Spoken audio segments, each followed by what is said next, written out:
ময়দানে আমার নবী শুধু একমাত্র সুপারিশের অধিকারী দেওয়া হবে। একটু আওয়াজ দিয়ে বলতে পারলেন না সুবহানাল্লাহ?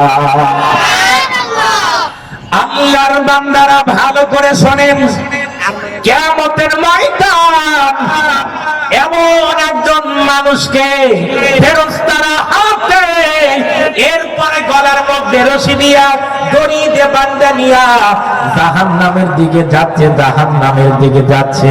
আমার রাসূল দয়ার নবী মায়া নবী পাঁচ দিক থেকে ডাক শুরু করলেন, ফেরেশতা ও ফেরেশতা, আমার উম্মত গুলা কোথায় নিয়ে যাও, আমার উম্মত গুলা কোথায় নিয়ে যাও? আল্লাহর রাসূলের কথা শোনেন না, আল্লাহ আসমান থেকে জিবরাইলকে বললেন, হে জিবরাইল যাও, যারে যাও, আমার হাবিবটাকে কেন শোনে না? আল্লাহর রাসূলের ডাক তখন ফেরেশতারা দাঁড়িয়ে যায়, ডাকটা বললেন, কেন তোমরা একে হাতে রশি এরপরে গলায় রশি দিয়ে কই নিয়ে যাও?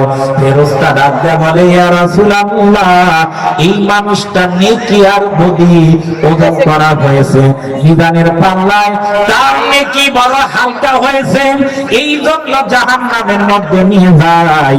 আমার দয়ার নবী বলেন, আমার বিশ্বাস হয় না, আমার সামনে আর একটা বার তোমরা ওজন করবা, একবার আওয়াজ দিয়ে বলেন না সুবহানাল্লাহ? আল্লাহর রাসূল বলেন, এরপরে আবার ফেরেশতারা মিজানের পাল্লায় নিয়ে যাবে।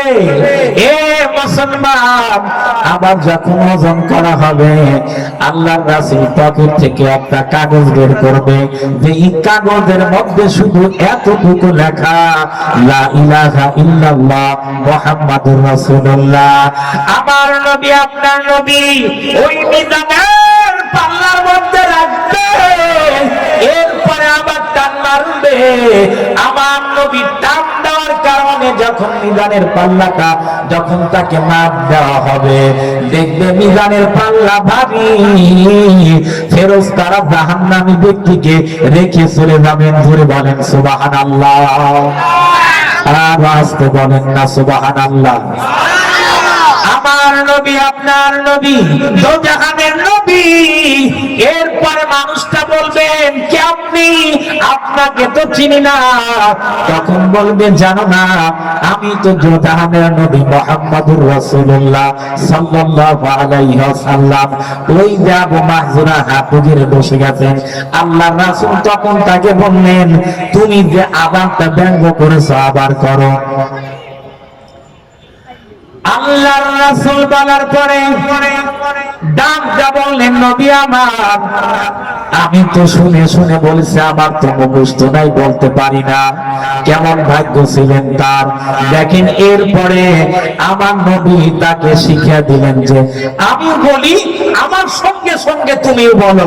আল্লাহর রাসূল তখন বললেন, আল্লাহু আকবার, আল্লাহু আকবার। আল্লাহু আকবার বলেন না? আল্লাহর রাসূল যখন তাকে আযান শিক্ষা দিলেন, সুবহানাল্লাহ বলেন। আল্লাহর রাসূল বলে, সেও বলে, আল্লাহু আকবার, আল্লাহু আকবার। আবু মাহজুরা বলে, আল্লাহু আকবার, আল্লাহু আকবার। আপনারাও একটু বলেন না, আল্লাহু আকবার। আবু মাহজুরা আল্লাহর রাসূলের সামনে হাঁটু গেড়ে বসে আছেন। রাসূল আবার তার মাথার মধ্যে সামনের চুলগুলা ধরেছিলেন। কোথাকার চুল? সামনের চুল ধরার পরে আল্লাহর রাসূল যখন তাকে আযানটা শিখিয়ে দিলেন, রাসূলের সোজা হাতের স্পর্শ লেগেছেন। একটু জোরে আওয়াজ দিয়ে বলেন, ডেন্ডাবার বসে আল্লাহু আকবার।